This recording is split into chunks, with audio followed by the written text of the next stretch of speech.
Before any excavation starts, OSHA 1994 requires hazard identification, risk assessment, and proper safety controls. Okay, let's start with our briefing and survey.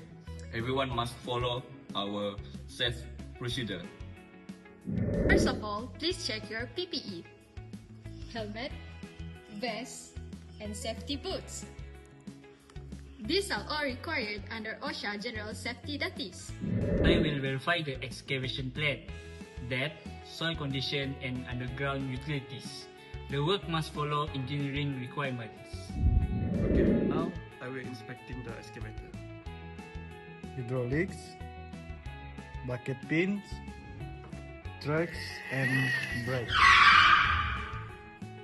Equipment must be safe before we operate. I am a signal person today. Only I will communicate with the operator. Place the barrier and keep the danger zone clear. Under Section 24, I must protect my own safety too. With PPE, inspections, and planning complete, the team is ready to work safely. Are we clear to start? Yes, area clear. Move forward slowly.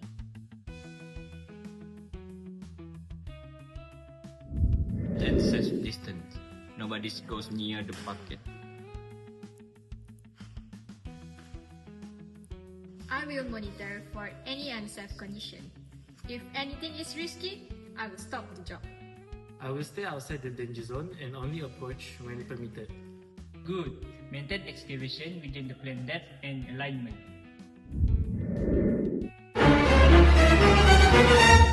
Stop! Bucket is full.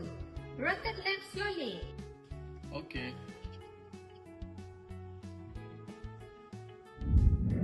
I'm shutting down the excavator.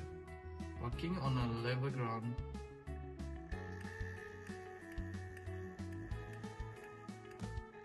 And lowering the bucket completely. With clear communication and cooperation, the team performs their work safely and efficiently. Jobs. Let's complete the post-work inspection. I will check for leaks, loose part, or any remaining hazard, and report anything abnormal. I'll verify that the excavations meet the technical requirement and is safe to live. I will clear all routes and make sure no obstacle left behind. I will store the tools and tidy the area. Good housekeeping can prevent accidents. With proper preparation, safe operation, and proper shutdown, the team completes the job safely and in compliance with OSHA 1994.